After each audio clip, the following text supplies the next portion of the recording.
నమస్తే. నేను మీ జర్నలిస్ట్ విజయ్. ప్రస్తుతం మనం హుజురాబాద్ నియోజకవర్గం ఇల్లంతకుంట మండల్ గడ్డివానిపల్లి గ్రామానికి చెందినటువంటి కాంగ్రెస్ పార్టీ బలపరిచినటువంటి సర్పంచ్ అభ్యర్థి గడ్డి శ్రీనివాస్‌తో ఉండడం జరిగింది. ప్రజలకు ఎలాంటి హామీని ఇచ్చిర్రు, వాళ్ళ గెలుపు ధీమా ఏంటి అనేటువంటి విషయాలను తెలుసుకునేటువంటి ప్రయత్నం చేద్దాం. అన్న నమస్తే. నమస్తే అన్న. ఓకే. ఇప్పుడు జరిగేటువంటి స్థానిక సంస్థల ఎన్నికల్లో మీరు కాంగ్రెస్ పార్టీ బలపరిచిన అభ్యర్థిగా ముందుకెళ్తున్నారు. ప్రజలు ఏ విధంగా మిమ్మల్ని స్వాగతిస్తున్నారు? మీరు ఎలాంటి హామీలు ఇస్తున్నారు? ప్రజలు మాకు ఘన స్వాగతం పలుకుతుంది. ప్రతి ఇంటింటి పోయినా గానీ మా అక్కలు చెల్లెళ్ళు కంపల్సరీ మాకు సపోర్ట్ చేస్తామని చెప్తున్నారు. ఎందుకంటే గత మేము 10 సంవత్సరాల నుంచి గ్రామంలో ఉంటూ నిరంతరం వాళ్ళ సమస్యలు ఏదో చిన్నది గానీ పెద్దది గానీ సమస్యలను ప్రభుత్వం దృష్టి తీసుకెళ్ళడం కావచ్చు, వాళ్ళ సమస్యలు సాధనకు నేను కృషి చేస్తున్నా కాబట్టి కంపల్సరీ నీకే చేస్తాం, నీతోనైతేనే మాకు పని అవుతుంది. కాంగ్రెస్ పార్టీ అధికారంలో ఉంది, అధికార పార్టీని గెలిపించుకోవాలి, అధికార పార్టీని గెలిపించుకున్నప్పుడు మాత్రమే గ్రామానికి నిధులు వస్తాయనే ఒక ఉద్దేశంతో మాకు కంపల్సరీ స్వాగతం పలుకుతున్నారు. ప్రస్తుతము ఒక 10 సంవత్సరాల నుంచి రాజకీయ అనుభవం ఉన్నటువంటి వ్యక్తిగా ముందుకు రావడం జరిగింది. మీ ఊళ్ళో ఉన్నటువంటి ఎలాంటి సమస్యలను మీరు అబ్జర్వ్ చేయడం జరిగింది? ఏ సమస్యను పరిష్కరిస్తే గ్రామ ప్రజలకు లాభం జరుగుతుంది, మేలు జరుగుతుందని మీరు ఆశిస్తున్నారు? కంపల్సరీ నేను గత 10 సంవత్సరాల నుంచి కాంగ్రెస్ పార్టీలో తిరుగుతూ మా ఊరి పైన పూర్తి అవగాహన నాకుంది. ఎలాంటిది అంటే తూర్పు వాడకి వచ్చేసి డ్రైనేజ్ సిస్టమ్ కరెక్ట్ లేదు. ప్రధానంగా ఏంటి అంటే గత సంవత్సరంలో కొట్టిన భారీ వర్షానికి కొన్ని కుటుంబాల ఇళ్లలో నీళ్లు పోయి వాళ్ళ నిత్యావసర సరుకులు మొత్తం ఖరాబ్ అయినాయి. అప్పుడు కూడా నేను టీఆర్ఎస్ హయాంలో కూడా నేను కాంగ్రెస్ లో ఉండి వాళ్ళ కుటుంబాలను పరామర్శించి మా నాయకులతో ఎంతో కొంత ఆర్థిక సాయాన్ని ఇప్పించడం జరిగింది. కంపల్సరీ మొదటగా నేను ఫస్ట్ సర్పంచ్ కనుక మా గ్రామ ప్రజలు నన్ను ఎన్నుకుంటే ఆ సైడ్ కావాలను క్లియర్ చేసి కంపల్సరీ కొత్త కావాలను నిర్మిస్తా. ఇంకా అంటే ఇంకేం సమస్యలు మేజర్ గా ఇంకేం సమస్యను పరిష్కరిస్తే ప్రజలకు న్యాయం జరుగుతుంది? ప్రధానంగా సల్పల్సాయిల్ ఇంటి నుంచి బస్ స్టాండ్ వరకు అది మా రైతులందరికీ ప్రధానంగా పంట పొలాలకు వెళ్లే దారి. అది వర్షాకాలం చాలా ఇబ్బందులు పడుతున్నారు. ఆ దానితో నిర్మాణానికి నేను కృషి చేస్తా, రోడ్డు నిర్మాణానికి. అదే విధంగా ఈ అన్నాడు తిరుపతి రెడ్డి ఇంటి నుంచి వెళ్ళి మళ్ళీ పోషమ్మ గుడి నుంచి కలుపుకొని మదనమ్మ గుడి దాకా సీసీ రోడ్ నిర్మాణం చేస్తా. ఇంకొకటి ఏంటి అంటే గత ప్రభుత్వ హయాంలో మాకు శ్మశాన వాడికి కట్టారు. అది చెరువులో ల్యాండ్ లో కట్టారు. అప్పుడు ఏమైంది అంటే దాన్ని హైట్ లేపలేదు. వర్షాకాలం వస్తే శ్మశాన వాడికి మొత్తం నీళ్లతో మునిగిపోతుంది. అలాంటి న్యూస్ తో ఇబ్బందులు ఏర్పడడం లాస్ట్ రీసెంట్ గా వర్షాకాలంలో ఒక కృష్ణమూర్తి చనిపోయినప్పుడు కూడా నీళ్లనే దాన్ని శ్మశాన వాడికి చుట్టూ తిరిగి కాలబెట్టడం జరిగింది. వెంటనే దాన్ని పునర్నిర్మాణానికి నేను కంపల్సరీ కృషి చేసి దాన్ని హైట్ లేపి ఆ నీళ్లు ఎన్ని వర్షాలు పడ్డా కానీ అలా నీళ్లు రాకుండా మన జనాలకు ఇబ్బంది కాకుండా చూసుకుంటా. అదే విధంగా మా గ్రామంలో 28 మంది పింఛన్దారులు ఉన్నారు, అర్హులైన వారు. ఒక 4 వితంతువులు ఉన్నారు. మళ్ళీ పోతే 22 మంది దాకా వృద్ధులు అంటే 60 సంవత్సరాల ఏజ్ దాటిన వాళ్ళు ఉన్నారు. వాళ్ళందరికీ కంపల్సరీ పింఛన్లు ఇప్పించే కృషి చేస్తాను. అదే విధంగా అన్న ఇంకోటి ఏంటి అంటే మా గ్రామానికి ఒక బూత్ వేస్ గా ఒక 9 ఇళ్ళు మాత్రమే మంజూరు చేయడం జరిగింది. 9 మాత్రమే వచ్చినాయి. వాటిని కూడా మేము అర్హులకే కేటాయించి ఎలాంటి ఒక రూపాయి ఆశించకుండా స్వచ్ఛందంగా ఏ పార్టీలో తిరిగిన వాళ్లకు మేము ఇవ్వడం జరిగింది. మాకు ఇంకొక 24 ఇండ్లు మాకు మంజూరు అయితే మా ఊర్లో ఎటువంటి ఇబ్బంది లేకుండా అందరికి సమానంగా వస్తాయి. మాకు ఆ 24 ఇండ్లు కనుక వస్తే ఏ సమస్య ఉండదు. దాని దృష్టితో నేను ప్రణబ్ బాబు దృష్టికి తీసుకెళ్ళినా మాకు 24 ఇండ్లు ఇప్పియండి. ఏంటి అంటే మనకి పక్కనే ఉన్న భోగంపాడు పైలట్ విలేజ్ తీసుకొని ఒక 90 ఇండ్లు మంజూరు చేసి అక్కడ కట్టుకోవడం లేదు. అందు నుంచి ఒక 24 ఇండ్లు మాకు కావాలంటే ఆయన కూడా సానుకూలంగా స్పందించారు. ఓకే. అంటే ఇప్పుడు మీరు ప్రచారానికి వెళ్ళేటువంటి క్రమంలో అంటే మీరు వాళ్ళకి ఎలాంటి హామీలు ఇస్తున్నారు? వాళ్ళకి హామీలు ఏంటి అన్న అంటే ఇప్పటి నుండి నాకు అధికారం వచ్చినాక నన్ను సర్పంచ్ గెలిపిస్తే మాత్రం ప్రతి కుటుంబంలో అమ్మాయి కనుక పుట్టినైతే 2016 రూపాయలు వాళ్ళకి ఫిక్స్డ్ డిపాజిట్ చేయడానికి నేను సిద్ధంగా ఉన్నా. అంటే గ్రామంలో అంటే ఎవరైనా డెలివరీ అయ్యి ఆడపిల్ల కనుక పుట్టినట్టయితే వాళ్ళ కుటుంబానికి నా సొంతంగా 2016 రూపాయలు ఫిక్స్డ్ డిపాజిట్ చేపిస్తా. దురదృష్టవశాత్తు ఎవరైనా మరణించినట్టయితే నా కుటుంబం నుంచి నా తరపున నేను సొంతంగా బియ్యం ఇవ్వడానికి సిద్ధంగా ఉన్నా. గవర్నమెంట్ స్కూల్ ఏంటి అంటే ఒకటే ఉపాధ్యాయుని కేటాయించారు.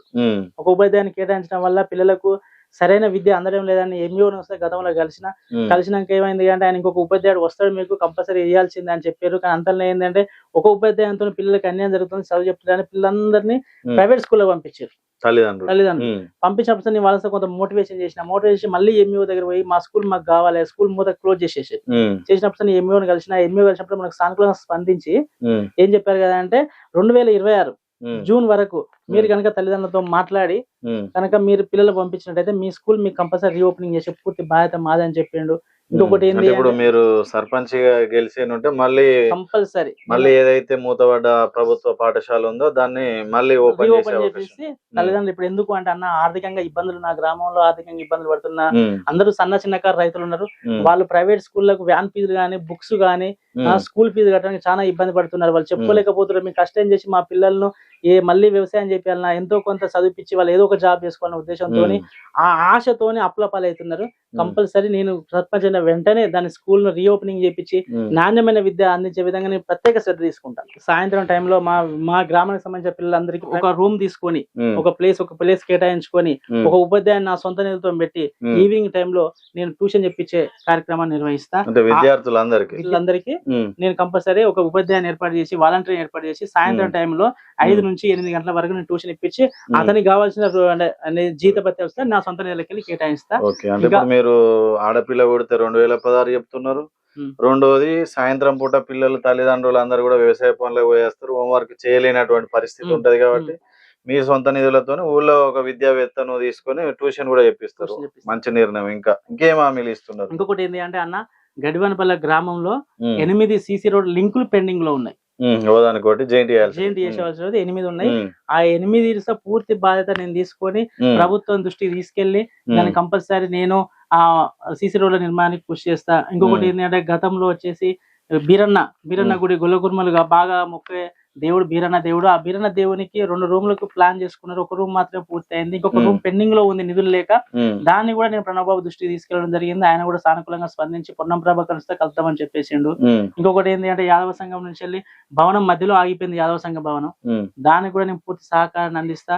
గతంలో కూడా గత కాంట్రాక్టర్లు కలవడం జరిగింది. అది ప్రాసెస్ ఏంది, దాని స్టేటస్ ఏందని తెలుసుకోవడం జరిగింది. కొన్ని నిధులు ఆగడం వల్ల అది ఆగిపోయిందని చెప్పారు. దాన్ని కూడా నేను ప్రభుత్వం దృష్టికి తీసుకెళ్ళిన. ఇంకొకటి ఏంటంటే నా ఉద్దేశం ఏంటి అంటే రెడ్డి సామాజిక వర్గం కావచ్చు, వాళ్ళకి ఏంటి అంటే పొన్నం ప్రభాకర్ సహకారంతో రెడ్డి భవనాన్ని మంజూరు చేపించి వాళ్ళు ఆ రెడ్డి భవనాన్ని మినీ ఫంక్షన్ ఏర్పాటు చేసుకుంటే మా విలేజ్ కావచ్చు ఆ రెడ్డి సామాజిక వర్గానికి మంచిగా ఉంటుంది, బాగుంటుంది అనే ఉద్దేశంతో ఉన్నా అన్న. దాని సుతా మా రణబాబు దృష్టికి తీసుకెళ్లడం జరిగింది. నేను మీ విలేజ్ లో ఇంత ముందు ఆగే క్రమంలో మీకు వైకుంఠ రథం లేదనేటువంటి సమస్యను చెప్తున్నారు. వేరే గ్రామానికి వెళ్ళి తీసుకురావాలి. దాన్ని ఏమన్నా మీరు చేపించే ఆలోచన ఏమన్నా ఉందా? కంపల్సరీ నా మేనిఫెస్టోలో వైకుంఠ రథానికి పెట్టేశాను. నేను గెలిచిన వెంటనే పొన్నం ప్రభాకర్ గారికి వెళ్ళి నేను వినతి పత్రం ఇచ్చి కంపల్సరీ తప్పకుండా వైకుంఠ రథాన్ని కావచ్చు, ఏంటి అంటే వైకుంఠ ధామం వర్షాకాలం మునిగిపోతుంది కదా, దానికి మరమ్మతులు కావచ్చు, ఇవి కావచ్చు, 8 సీసీ రోడ్లు కావచ్చు, 28 మంది పింఛన్స్ కావచ్చు, మళ్ళీ పోతే 24 ఇంద్రమ్మ ఇండ్లు కావచ్చు, బీరన్న గుడి కావచ్చు, మళ్ళీ రెడ్డి సామాజిక వర్గానికి కంపల్సరీ దాన్ని మంజూరు చేసుకొని మేము వాళ్ళు మినీ ఫంక్షన్ కట్టుకునే ఉద్దేశంతో ఉన్న అంబేద్కర్ భవన్ శాంక్షన్ కూడా అండ్ ఏంది ఊరజరు అండ్ మన రాయకుంట చివరిలో అంబేద్కర్ భవన్ కేటాయించుకొని కట్టుకోవడానికి సార్ నేను పూర్తి సహకారాన్ని అందిస్తా అన్న. కంపల్సరీ నా వంతు సహాయంగా నేను ప్రభుత్వం దృష్టికి తీసుకెళ్లి ప్రభుత్వంతో కొట్లాడైనా కానీ నేను మంజూరు చేపిస్తా. నాకు ఎమ్మెల్సీ వెంకట్ గారు కూడా నా సహకారంలో ఉన్నారు. ఆయన కూడా మన గ్రామానికి 25 లక్షల ఫండింగ్ ఇస్తా నాకు హామీ ఇచ్చిండు. ప్రణవబాబు కూడా మన నియోజకవర్గం నుంచి కంపల్సరీ మీరు గెలిపించుకున్నట్టయితే మీకు ఒక 20 లక్షల నిధులు కేటాయిస్తా అని ఇప్పుడు ఇద్దరు హామీ ఇచ్చారు. ప్రణవబాబు గారు ఇచ్చారు, తర్వాత బాలమూరి వెంకట్ గారు ఇచ్చారు. అంటే 25 లక్షలు మీరు గెలిస్తే 25 లక్షలు వస్తాయంటారా? పక్కా తీసుకొచ్చే పూర్తి బాధ్యత నాదన్న. జస్ట్ గెలుపు కోసం హామీలు ఇస్తున్నారా ఇవన్నీ చేయడమే? లేదన్నా, నేను గతంలో ఎలాంటి అధికారం లేనప్పుడు కూడా బాలమూరి వెంకట గారి సహకారంతో నేను 18 మందికి 50 కిలోల బియ్యం తెచ్చి ఇచ్చాను. చనిపోయిన దురదృష్టవశాత్తు చనిపోయిన కుటుంబాలకు 18 మందికి తీసుకొచ్చి ఇచ్చేసిన. ఇంకో అదే విధంగా మా గ్రామ పంచాయతీలో బోర్ మోటార్ ఎత్తుకపోయారు, ట్రాక్టర్ టైర్లు ఎత్తుకపోయారు. అప్పుడు కూడా నేను చొరవ తీసుకొని పోలీస్ స్టేషన్ కి వెళ్ళి కంప్లైంట్ ఇచ్చి దాన్ని రికవర్ చేయించింది. మళ్ళీ నేను స్టేషన్ కి వెళ్ళి ఫిర్యాదు చేసిన. అధికారులతో మీకు అనుసంధానంగా మీకు పరిచయాలు కంపల్సరీ ఎంఆర్ఓ ఆఫీస్ లో కావచ్చు, పోలీస్ స్టేషన్ లో కావచ్చు, ఎంపీడీఓ ఆఫీస్ లో కావచ్చు, ఆర్డీఓ ఆఫీస్ లో కావచ్చు, మా గ్రామానికి ఇప్పటి నుంచి గత 4-5 సంవత్సరాల నుంచి ఏ సమస్య ఉన్నా గానీ వారి దృష్టికి తీసుకెళ్లి ఆ సాధన దిశగా నేను ప్రయాణం చేస్తున్నా. మీరు ఎన్నిక కోసమే ఇలాంటి హామీలు ఇస్తున్నారా, లేదంటే ప్రజలకు సేవ చేయాలనేటువంటి ఉద్దేశంతో మీరు వస్తున్నారా? 100% అన్నా. నేను ఇలాంటి అధికారులు లేనప్పుడు ఆయన మనకు సేవ చేసిండు. ఇప్పుడు కూడా ఆయన గెలిపించుకుంటే మరెన్నో సేవ చేస్తారనే ఉద్దేశం నా ప్రజల్లో ఉన్నది. గ్రామంలో గతంలో ఎలాంటి నాకు పదవి లేనప్పుడే హెల్త్ క్యాంపులు పెట్టిన, గతంలో పెట్టిన. ఇప్పుడు కూడా నేను నాకు కనుక అవకాశం ఇచ్చినట్టయితే ప్రతి 3 నెలలకు ఒకసారి ప్రభుత్వంతో కావచ్చు, ప్రైవేట్ వైద్యులతో నేను అనుసంధానమై ప్రభుత్వ ప్రైవేట్ రెండు ఇద్దరు హాస్పిటల్స్ కల్పించేసి నేను హెల్త్ క్యాంప్ 3 నెలలకు ఒకసారి పెట్టేస్తా. 3 నెలలకు ఒకసారి గ్రామ పంచాయతీ ఆదాయ వ్యయాల వస్తే నేను నోటీస్ బోర్డులో పెట్టేసి ప్రతి మా గ్రామం సంబంధించిన గ్రూప్ విలేజ్ వాట్సాప్ గ్రూప్ లో వస్తే షేర్ చేస్తా. ఎందుకంటే అదే వేయాలని వేయాలను కంపల్సరీ, ఎందుకంటే మీరు సేవ సంపాదించుకోవడానికి వస్తారు, సంపాదించుకోవడానికి లేదు. ఎందుకు అంటే విద్యావంతులు యువత ఎక్కువ బయట ప్రాంతాల్లో ఉంటారు, హైదరాబాద్ కావచ్చు, హన్మకొండ ఉంటారు కావచ్చు. వాళ్ళు ప్రతి 3 నెలలకు ఒకసారి వచ్చి గ్రామ పంచాయతీ నోటీస్ బోర్డు చూసుకోలేరు కాబట్టి కంపల్సరీ వారి దృష్టిలో పెట్టుకొని గ్రామ పంచాయతీ నోటీస్ బోర్డు లో పెట్టే ప్రతిదీ కూడా ఆ గ్రూప్ లో షేర్ చేస్తా. ప్రతిదీ ఓపెన్ తెరిచిన పుస్తకం లెక్క నేను ఉండడానికి ఇంకొకటి ఏంటి అంటే అన్న, నేను కనుక ఇప్పుడు మీరు అన్నారు కదా ఓన్లీ గెలవడం కోసమేనా ఈ హామీలు అధికార పార్టీలు ఇచ్చినట్టు లేకపోతే ప్రతిపక్షాలు ఇచ్చినట్టుగా కాకుండా నేను ఇప్పుడు ప్రెసెంట్ ఒక బాండ్ పేపర్ చూపిస్తున్నా. ఈ బాండ్ పేపర్ లో ఏంది అంటే గడ్డి శ్రీనివాస నేను గడ్డివానిపల్లి గ్రామ సర్పంచ్ గా పోటీ చేస్తున్నాను, నాకు కనుక ఒక అవకాశం ఇవ్వండి. నా ఆస్తులకి ఇప్పుడు ప్రెసెంట్ ఉన్న ఆస్తులకి మించి కనుక నేను అధికంగా సంపాదించినట్టయితే గ్రామ పంచాయతీ తరఫున మళ్ళీ జప్తు చేసుకోవడానికి అవకాశం ఈ నోటరీ రాసిస్తున్నా. 5 సంవత్సరాల నుంచి నాకు ఎలాంటి అధికారం లేకున్నా కానీ, నాకు ఎలాంటి పదవులు లేకున్నా కానీ, పార్టీ అధికారం లేకున్నా కానీ నేను ప్రజలకు సేవ చేస్తున్నాను. నా వంతుగా నాకు సహాయశక్తుల నాకు వీలైనంత వరకు నేను ఎన్నో సేవ బియ్యం చేయడం కావచ్చు, ఆర్థిక పరిస్థితులు సహాయం చేపించడం కావచ్చు, ఉన్నత పదవుల్లో ఉన్న వాళ్ళని తీసుకొచ్చుతా. గతంలో కొన్ని కుటుంబాలకు పత్తి కృష్ణారెడ్డి కావచ్చు, బల్మూరి వెంకటన్ కావచ్చు, ప్రణబాబుని తీసుకొచ్చుతా ఆర్థిక సాయం కావచ్చు ఇప్పించడం జరిగింది. నేను ఎందుకు అంటే నా గ్రామానికి ఏదో ఒక సేవ చేయాలనే ఉద్దేశంతో నేను చేసుకుంటూ వచ్చిన. ఇప్పుడు కూడా నాకు ఒక అవకాశం ఇవ్వండి, మిమ్మల్ని అందరి గ్రామ ప్రజలందరూ నా కుటుంబ సభ్యులాగా నేను చూసుకుంటా. ఎవరికి ఏ సమస్య వచ్చినా కానీ ముందుగా నేనుంటా. ఇంకొకటి ఏంటి అంటే నా వెనుక ఎవరూ లేరు, నాకు నేను సొంతంగా నిలబడుతున్నా. సొంతంగా నాకు ఏ కుటుంబం కావచ్చు లేకపోతే పెద్ద నాయకులు కావచ్చు, వాళ్ళు ఎవరు మిగతా వాళ్ళు రాజకీయం చేయడం కోసం నన్ను ఎవరు వాడుకుంటలేరు. సొంతంగా మీ ముందుకు వస్తున్నా, నన్ను ఆశీర్వదించండి, ఒక్కసారి అవకాశం ఇవ్వండి, నన్ను గెలిపియండి. మీకు 5 సంవత్సరాలు మీ కుటుంబ సభ్యుల లెక్కనే ఉంటా. దయచేసి ఒక్కసారి కత్తెర గుర్తుకేసి ఓటు చేసి గెలిపించగలని కోరుతున్నాను. ఓకే అన్న, మొత్తానికి మీరు ఇచ్చినటువంటి హామీలు కూడా చాలా చక్కగా ఉన్నాయి. ఎందుకంటే ఆడపిల్ల పుడితే 2016, ఇంకా మంచి పథకం ఏంటంటే విద్యార్థులకు సాయంత్రం పూట ట్యూషన్ పెట్టియడం అనేటువంటి ఒక గొప్ప కార్యక్రమం. ఎందుకంటే ప్రతి గ్రామంలో వ్యవసాయం చేసేటువంటి తల్లిదండ్రులే ఉన్నారు. వాళ్ళ వ్యవసాయం చేసి అలసిపోయి ఇంటికి వచ్చినాక తన కొడుకు కానీ కూతురు కానీ చదువుతుందా రాస్తుందా అనేటువంటిది పట్టించుకునేటువంటి పరిస్థితులలో వాళ్ళు ఉండడం లేదు, కల్పించడం లేదు. కాబట్టి మంచి ఆలోచన చేశారు తల్లిదండ్రులు. వీలైతే ఈ ఒక్క హామీ కోసమైనా కూడా మీరు గడ్డి శ్రీనివాస్ని ప్రోత్సహించి గెలిపిస్తే మీ గ్రామం అభివృద్ధి చెందుతుందని నేను అనుకుంటున్నాను. ఓకే, గ్రామ ప్రజలారా కత్తెర గుర్తుకు ఓటేసి మీ అమూల్యమైన ఓటును వేసి భారీ మెజారిటీతోని గెలిపించి శ్రీనివాస్ గారు ఇచ్చినటువంటి హామీలు ఏవైతే ఉన్నాయో వాటిని అన్నింటిని కూడా నెరవేర్చే విధంగా వెన్నంటి ఉండాలని కోరుకుంటూ అన్న all the best. Thank you. కలుద్దాం.